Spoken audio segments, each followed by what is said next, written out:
Meus amigos, o Brasil acaba de entrar na alça de mira da temida seção 301 do Departamento de Comércio dos Estados Unidos, e disso você sabe. E o motivo que está levando o país ao precipício não é uma disputa financeira. Enquanto o atual governo gasta saliva nas manchetes xingando Donald Trump de pirata, uma fatura de centenas de milhões de dólares está sendo forjada nos bastidores para isolar o Brasil do mercado ocidental livre. A soberania de fachada que Brasília grita nos microfones é uma armadilha, e hoje eu vou abrir a caixa preta do que realmente está acontecendo por trás dessa cortina de fumaça. Se você ainda tem alguma dúvida de que o atual ocupante do Planalto é o engenheiro e o principal arquiteto desse tarifaço iminente dos Estados Unidos contra a economia brasileira, preste atenção na leitura tática desse cenário. A esquerda aprendeu que o isolamento artificial pode gerar votos. Sim, meus amigos, a liderança brasileira percebeu lá atrás que, quando foi alvo da primeira onda de ameaças de tarifas americanas devido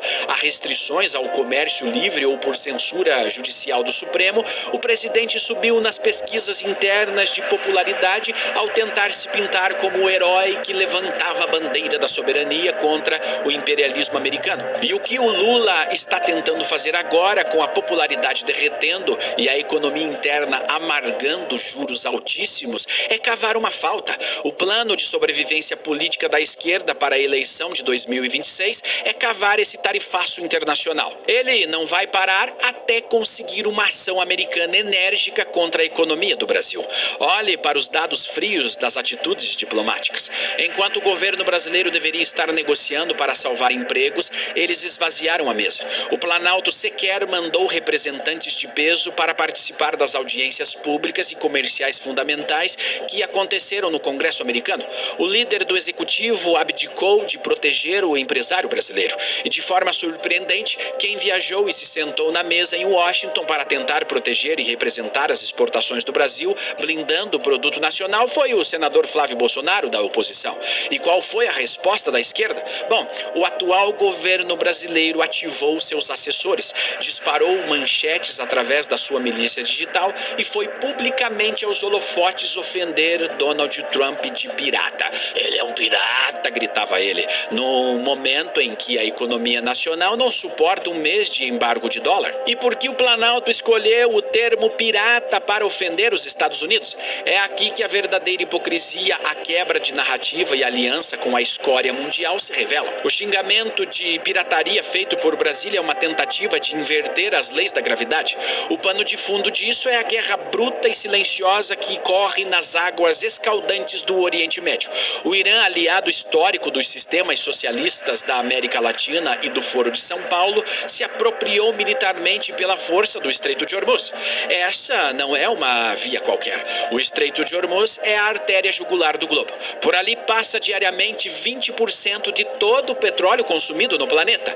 E o que a ditadura radical islâmica do Irã fez? Fechou o estreito e começou a coordenar o lançamento de drones e mísseis contra dezenas de cargueiros de nações aliadas, incendiando navios e aterrorizando rotas civis no oceano. E diante do caos energético iminente, o presidente Trump convocou as maiores potências da Europa, Alemanha, França, Inglaterra, para formarem uma coalizão militar e ajudarem na segurança da hidrovia. E o que aconteceu? O silêncio da covardia. Os parceiros europeus se recusaram a agir e a gastar os seus orçamentos. Ninguém enviou um míssil para ajudar. Sendo assim, os Estados Unidos enviaram sozinhos seus destroyers, submarinos nucleares e jatos para varrer o mar e proteger o fluxo e impedir o terrorismo de Estado praticado pelo Irã contra o mundo. O detalhe estratégico fundamental que a esquerda esconde é que os Estados Unidos estão gastando centenas de milhões de dólares todos os dias nas patrulhas, não apenas para proteger o petróleo que vai para a Flórida ou para Nova York, mas para proteger cargueiros que estão abastecendo o Brasil, a Europa e a Ásia. Trump assumiu o custo da segurança do globo sozinho. E diante da bundamolice gigantesca dos países europeus e das nações emergentes que não gastam um centavo com defesa, mas querem consumir o petróleo protegido, Trump ativou o modo carrasco. Ele decretou já que os líderes mundiais não enviam embarcações nem dividem o custo bélico da proteção, o governo americano cobraria uma taxa de 20% de cada navio cargueiro de petróleo que for salvo e escoltado por uma embarcação americana em águas iranianas.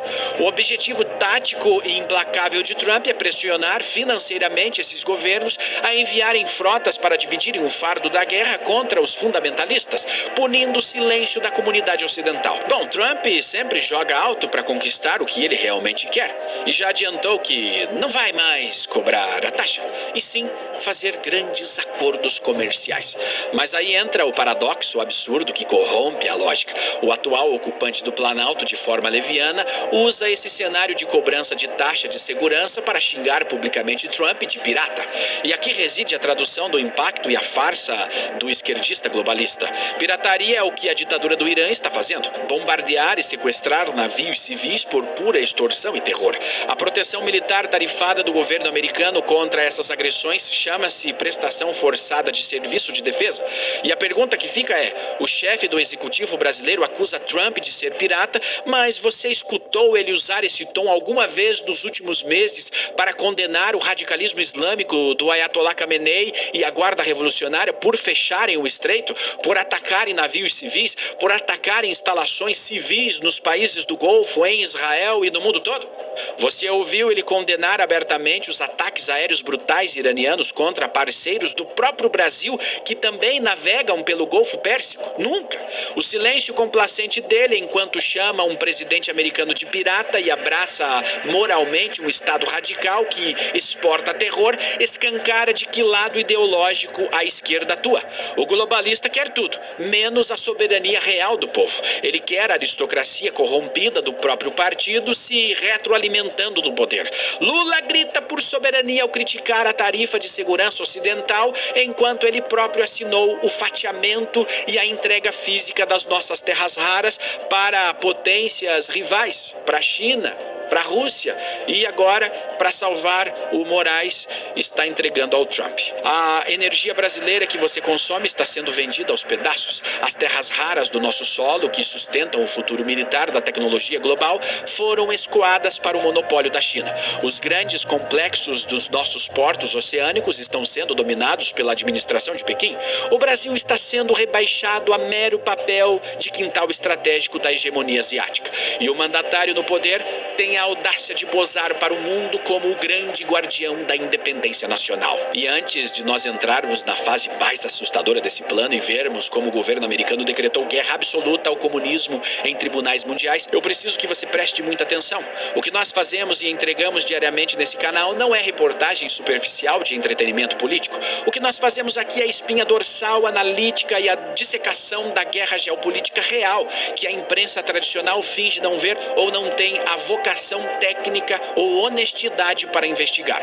Nós construímos aqui a maior e mais preparada comunidade de analistas de elite desse país, e é exatamente por mantermos esse peso analítico e não ceder ao ruído raso dos algoritmos manipulados que nós fomos oficialmente indicados ao Prêmio IBEST, na pesada categoria de influenciador de política. E isso não é uma chamada pedindo curtidas em fotos bonitas. Isso é uma demonstração tática de guerra híbrida eleitoral digital.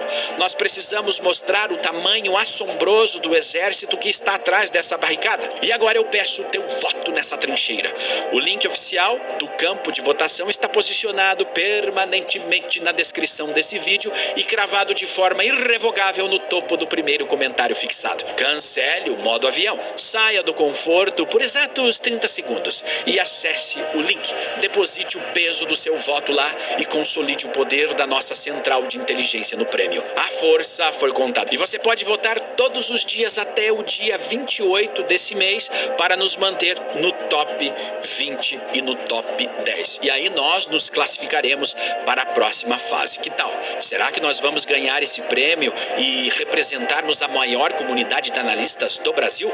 Eu conto com o seu voto. Agora, a ligação carnal e sinistra entre as ditaduras da América Latina, abrigadas debaixo das asas do Foro de São Paulo, e os extremistas islâmicos do Oriente Médio, financiados nos bastidores por eixos ditatoriais como o Kremlin e o cartel de Pequim, formam um único organismo que opera envolvendo controle, inteligência cruzada, lavagem de cartéis e infiltração silenciosa por dentro das democracias judiciárias. E Washington identificou quem sustenta essas fraudes legais. O Tribunal Penal Internacional, as cortes mundiais criadas por intelectuais progressistas da Europa, tornou-se o novo braço jurídico que as esquerdas globais e a Rússia usam para atacar líderes do Ocidente sob a falsa bandeira dos direitos humanos.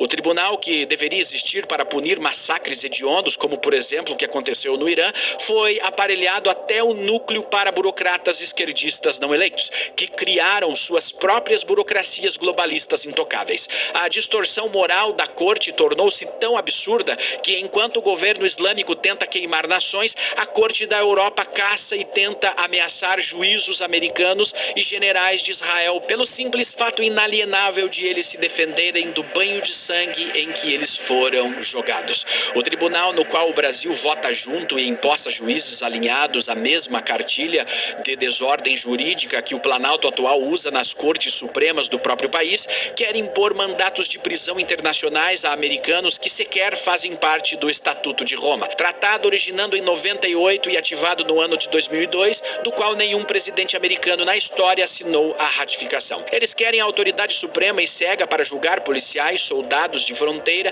e autoridades eleitas americanas através das leis randômicas, trancafiando defensores da liberdade a milhares de quilômetros de suas famílias. Só que Trump escalou um carrasco que conhece as entrelinhas da ameaça para destruir esse tribunal. O implacável secretário de Estado Marco Rubio. Rubio não foi discursar na ONU. Ele ativou o modo de aniquilação contra a esquerda nos tribunais. Rubio declarou e lançou a campanha massiva do Departamento de Estado com um único objetivo central: desmantelar completamente a ameaça colocada à soberania americana pelas cortes criminais internacionais. A retaliação de Marco Rubio é uma chuva de cinzas metódica e avassaladora. Ele impôs chamadas diplomáticas agressivas. Nações que usufruem do escudo e do dinheiro da defesa militar dos Estados Unidos deverão rejeitar integralmente a autoridade do Tribunal Penal ou amargarão sanções. A máquina de Marco Rubio está aumentando o escrutínio sobre parceiros do Ocidente, revogando e banindo o direito de viagens a juízes dessas cortes globalistas que interferirem na política ocidental, cortando contas e emitindo sanções duras e humilhantes através da letal Lei Magnitsky contra qualquer burocrata das Nações Unidas ou aliado que se oponha às respostas militares do exército americano na defesa de Israel e de seus parceiros contra as células islâmicas. As cortes de Nova York tentam fingir que o tribunal é legítimo para impor pânico legal.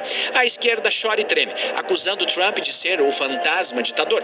O fato cristalino que aterroriza a mídia esquerdista mundial, da base do Brasil até a Europa, não é a figura de Donald Trump isoladamente. O que aterroriza e desmantela a esquerda pelo mundo é o peso intragável de suas mentiras, é a pura e agressiva informação descentralizada. As engrenagens distribuídas através da rede aberta de analistas estão provando que a ideologia da aristocracia política esquerdista, que vive encastelada nos andares superiores na Europa e em Brasília, fingindo justiça social, não passa de controle. Não é Trump quem mata a esquerda, ele é o carrasco e a consequência da ira implacável da própria população que acordou e não engole mais essas mentiras de aristocratas da corte. Nenhuma diplomacia de favores será mais forte do que a sanção imposta pela caneta de Washington. O Brasil chegou à beira da encruzilhada terminal. Ou o país desfaz a farsa dos falsos líderes, corta a âncora ideológica com o eixo terrorista do Oriente e rompe suas amarras submissa com o autoritarismo da China em nome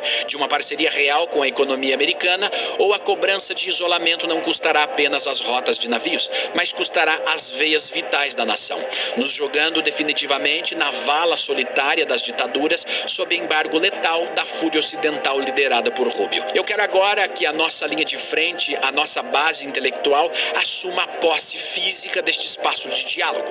Eu não aceito inércia de leitores omissos, porque se nós não saturarmos o campo de comando desta rede, os manipuladores de ideologias tentarão desvirtuar e varrer o nosso estrago na narrativa imposta deles.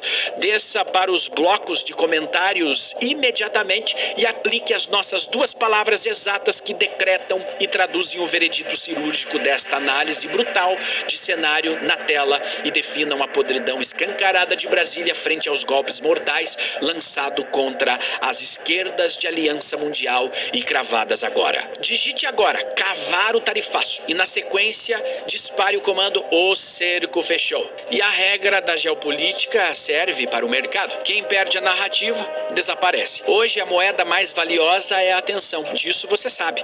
Para o empresário, o que mais dói é ser o melhor no que faz e não ser visto. Ninguém sabe que você existe. Você tem um grande negócio, mas parece que só dancinha e meme viralizam.